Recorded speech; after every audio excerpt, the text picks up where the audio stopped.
आज तो परिलोक का मौसम भी कितना सुहाना है। एक तो इतना अच्छा मौसम और ऊपर से आज तो माँ भी यहाँ नहीं है। आज तो जितना जी चाहे मस्ती कर सकते हैं हम। हाँ, पर शाम होने से पहले हमें वापस परी महल पहुँचना है। अगर माँ को पता चल गया कि हम सारा दिन बाहर थी तो वो बहुत नाराज होगी। अरे तू चिंता क्यों करती है? मैं अपनी ये छड़ी घुमाऊंगी और पलक झपकते तुम दोनों के साथ परी महल उड़कर पहुंच जाऊंगी। वाह रागिनी, क्या बात कर दी। अरे मैंने कौन सा चुटकुला सुनाया जो तुम इतना हंस रही हो? चुटकुला ही तो है। हम दोनों को पता है तुमने अभी उड़ने या किसी को उड़ाने का जादू नहीं सीखा है। अब किसने कहा? अभी दिखाओ तुम दोनों को उड़ाकर। हाँ हाँ दिखाओ ना, हम भी तो देखें जो जादू अब तक हमें नहीं आया वो तुम्हें कैसे आ गया। इसके बाद रागिनी ने फौरन अपनी छड़ी घुमाई और अपने जादू से अपनी दोनों बहनों कामिनी और मोहिनी को उड़ाने की कोशिश करने लगी, लेकिन वो ऐसा नहीं कर पाई और ये देखकर उसका चेहरा उतर गया, जबकि उसकी दोनों बहनें हंसती हुई बोली, अरे अरे अब बस कर रागिनी, इतनी देर से हम हवा में उड़ रहे हैं, अब हम थक गए, हमें नीचे उतार दो ना। सच में उड़ने में तो बहुत मजा आया। उड़ा लो, जितना मजाक उड़ाना है उड़ा लो मेरा। देखना तुम दोनों, जब मैं माँ से ये वाला जादू खूब अच्छे से सीख लूंगी ना, तब तुम दोनों को हवा में उड़ाकर आसमान में ही लटका दूंगी। ये कहानी इन्हीं तीनों बहनों की है, रागिनी, कामिनी और मोहिनी, जो आपस में बहनें थी और असल में परिलोक की 3 राजकुमारियां थी। तीनों बहनें खूब मस्तीखोर थी। जब भी उनकी माँ यानी परिलोक की रानी किसी काम से बाहर जाती तो तीनों बहनें परी महल से निकलकर खूब मटर गश्ती करती। फिर उसी शाम रागिनी, अरे माँ आप आ गई, कितनी देर कर दी आपने? पता है माँ, हम तीनों ने सारा दिन आपका इंतजार किया कि कब आप आएंगे और हम सब साथ बैठकर खाना खाएंगे। अच्छा ऐसी बात है क्या?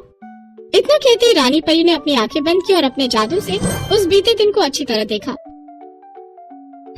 मैंने सब देख लिया कि तुम तीनों कैसे झूले में बैठकर मेरा इंतजार कर रही थी, वो भी सारा दिन। क्यों, सही कहा ना मैंने? माँ आप ये कैसे कर लेती हो? अरे पागल, माँ को कौन सा जादू नहीं आता? माँ हमें भी सिखाओ ना, हमें भी सारे जादू सीखने हैं। हाँ हमें चीजों को उड़ाना तो आता है पर खुद नहीं उड़ना आता। वो इसलिए क्योंकि तुम तीनों बहुत चंचल हो। जादू सीखने के लिए बहुत एकाग्र होना पड़ता है। चलो अब ये सब छोड़ो और खाना खाकर सो जाओ। कल तड़के सुबह ही मैं तुम्हें सिखाऊंगी कि कैसे उड़कर कहीं भी पहुंचा जा सकता है। ठीक है? ठीक है माँ। जब वो तीनों सो रही थी तभी खिड़की के पास एक आदमी आया और बोला, सो गई महाराज, तीनों सो गई। इस परिलोक की सत्ता अपने हाथ में लेने का वक्त अब आ गया है। ये तीनों अब जाएंगे परिलोक से बाहर और रानी परी जाएगी जेल में और मैं और आप बैठेंगे परिलोक के सिंहासन पर। महाराज अनंत सिंह की जय हो, जय हो।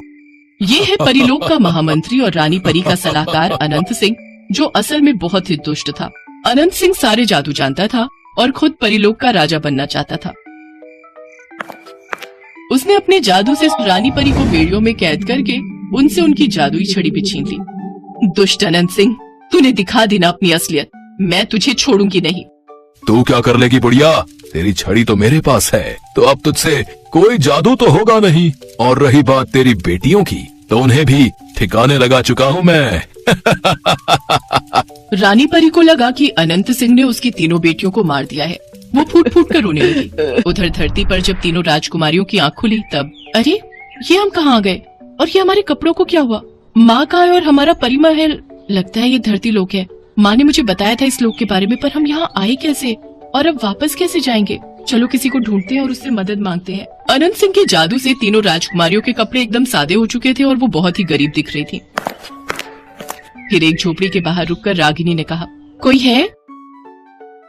हाँ मैं हूँ, पर तुम कौन हो बेटी? प्रणाम माँ जी, मेरा नाम रागिनी है और ये दोनों मेरी बहनें हैं, मोहिनी और कामिनी। हम तीनों, अब क्या हुआ बताओ? हम तीनों को बहुत भूख लगी है, हमारे इस दुनिया में कोई अपना नहीं है। अरे ऐसा क्यों कहती हो? वो ऊपर वाला है ना, वो सबका रखवाला है। आ जाओ, अंदर आ जाओ। सरला की झोपड़ी ज्यादा बड़ी नहीं थी। वो उस झोपड़ी में अपने 3 बेटों के साथ रहती थी, रमेश, महेश और कमलेश, जो कि लकड़हारे थे और स्वभाव से बहुत ही मेहनती और दयालु थे। ऐसे ही कई महीने बीत गए। फिर एक दिन, अब मेरी उम्र हो गई, पता नहीं मुझे कब भगवान अपने पास बुला ले। तुम लोगों का भी तो कोई नहीं है, तो मैं चाहती हूँ कि तुम तीनों मेरे बेटों से शादी कर लो, अगर तुम्हें कोई ऐतराज ना हो तो। तीनों राजकुमारियों को इससे कोई ऐतराज नहीं था। जैसे ही तीनों भाइयों ने अपनी अपनी पत्नी की मांग में सिंदूर भरा, अचानक एक तेज रोशनी हुई, जिसके साथ ही तीनों राजकुमारियां अपने असली रूप में आ गईं और उन्हें उनकी जादुई शक्तियां भी वापस मिल गईं। ये सब देखकर सरला ने अपनी तीनों जादुई बहुओं के सिर पर हाथ रखते हुए कहा, तुम तीनों तो साक्षात लक्ष्मी का अवतार हो। तुम तीनों को अपनी बहुओं के रूप में पाकर मैं तो धन्य हो गई। भगवान तुम्हें सदा सुखी रखे।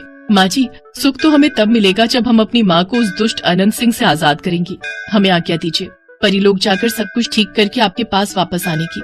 सरला ने सिर हिलाकर तीनों राजकुमारियों को जाने की इजाजत दी।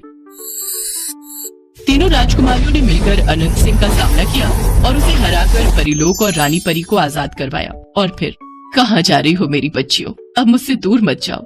नहीं माँ, हमें जाना ही होगा, क्योंकि अब हमारी एक और माँ है और परिवार भी। क्योंकि अब हम आपकी नटखट बेटियां नहीं रही, बल्कि एक घर की जिम्मेदार बहुएं बन गई हैं। तो हमें हमारा कर्तव्य तो निभाना ही होगा ना। हाँ माँ, लेकिन ये मत सोचिएगा कि हम परिलोक से नाता तोड़कर जा रही हैं। ये परिलोक हमारा मायका है, जिसका साथ हमसे कभी नहीं छूटेगा।